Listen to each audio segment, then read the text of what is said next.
देखिए, भारतीय जनता पार्टी के मुंबई में के जो भी प्रामाणिक कार्यकर्ता थे जिन्होंने अपक्ष फॉर्म भरा था, करीब करीब सभी लोगों ने वापस लिया था।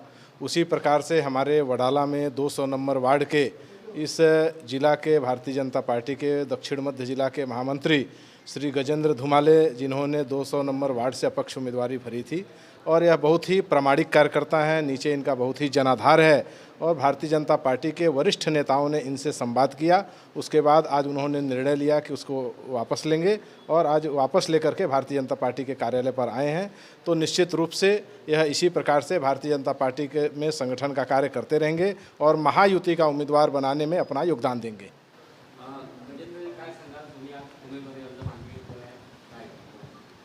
आदरणीय महाराष्ट्राचे मुख्यमंत्री देवेंद्रजी साहेब मुंबईचा सर्वांग विकास करण्यासाठी अहोरात्र मेहनत करतात। मुंबईकरांची स्वप्न पूर्ण करण्यासाठी त्यांना महायुतीचा महापौर या मुंबई शहरात बसवायचा आहे। मुंबईकरांची आमची स्वप्न पूर्ण करण्यासाठी माझ्या एकट्या स्वप्न त्याच्यापुढे एवढं मोठं नाही, म्हणून मी माझा उमेदवारी अर्ज मागे घेत आहे आणि मला माझ्या प्रशासकीवरती पूर्ण विश्वास आहे की त्यांच्या शब्दांना मी मान ठेवून या सर्व गोष्टी करत आहे। तुम्ही संदीप पानसंडे यांनी उमेदवारी अर्ज दाखल केला आहे, त्यांचं काम करणार?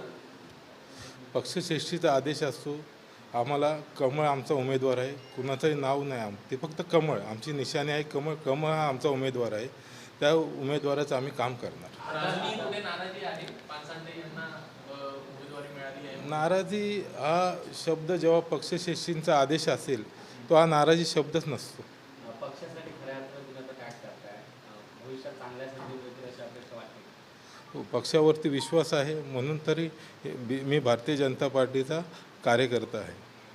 पर तुम्ही ज्या पद्धतीने पहिल्यांदा आरोप केले होते की पीएला खरं तर ही उमेदवारी दिली, त्यामुळे अशा पद्धतीची उमेदवारी देण्यात येऊ नये, ही प्रामुख्याने तुमची मागणी होती। कार्यकर्ते देखील तुमचे आहेत, त्यासाठी आग्रही होतो। काय नेमकं झालं होतं? ठीक आहे, काही गोष्टीला आपण विरोध केला आणि तो खरा विरोध खरंच होतं ते, पण काही गोष्टी पक्षाच्याही हिताच्या असतात, त्यासाठी आम्हाला हा निर्णय मागे घ्यावा लागला।